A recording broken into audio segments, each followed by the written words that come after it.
kalau kita periksa pendapat ahli-ahli, speaker, motivator di seluruh dunia tentang sukses, semua mengatakan prinsipnya satu, tidak ada orang yang hidupnya dirancang dan mau untuk tidak sukses. Semua begitu. Dan kamu bisa sukses gitu katanya. Cuman persoalannya sukses ukurannya apa? Kalau kita lihat definisi sukses itu beda-beda.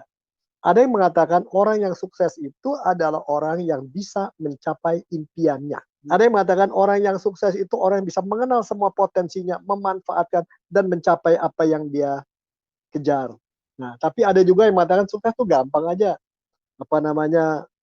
Apa namanya? Nama baik, kekayaan baik, penerimaan orang. Tapi kalau kita lihat menyeluruhnya, semua mengatakan sukses itu kan tergantung standar ukurannya. Bagi orang dulu, doa seringkali untuk sukses, Tuhan berkati dia, berikan panjang umur gitu ya. Ini kata kunci sukses pertama buat saya.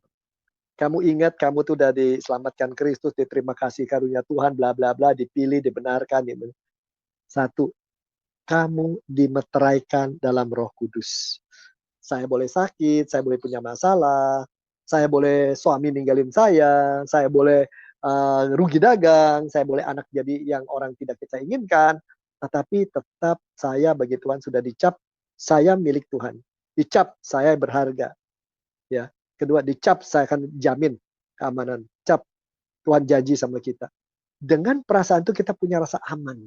Tadi saya katakan banyak ahli-ahli mengatakan tergantung apa yang pendapat kita penting, bermakna, passion kita apa, impian kita harus kita capai. Saya ada di dunia itu bukan kebetulan, Tuhan punya rencana. Ini panggung gede apa seperti arena besar, saya diletakkan di tengah ini, Tuhan ingin saya memainkan peran apa. Kita mesti cari kehendak Tuhan buat diri kita. Tadi saya katakan dari sukses adalah kita tahu kita punya rasa aman, kita dimeteraikan.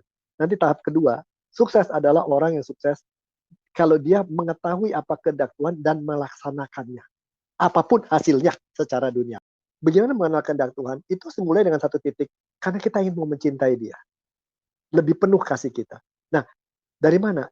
Yang paling jelas, yang Tuhan sudah hadiahkan pada kita adalah Alkitab. Yaitu kitab ribuan tahun ya. Bayangkan orang menghafal cerita, menuliskan, orang rela mati untuk itu. Itu Alkitab itu adalah begitu indahnya di dalam firman Tuhan. Yang Tuhan mau bicara pada kita melalui Alkitab. Itu dia. Kebutuhan kita harus dimunculkan untuk tiap hari mengambil satu bagian, membaca dan merenungkan.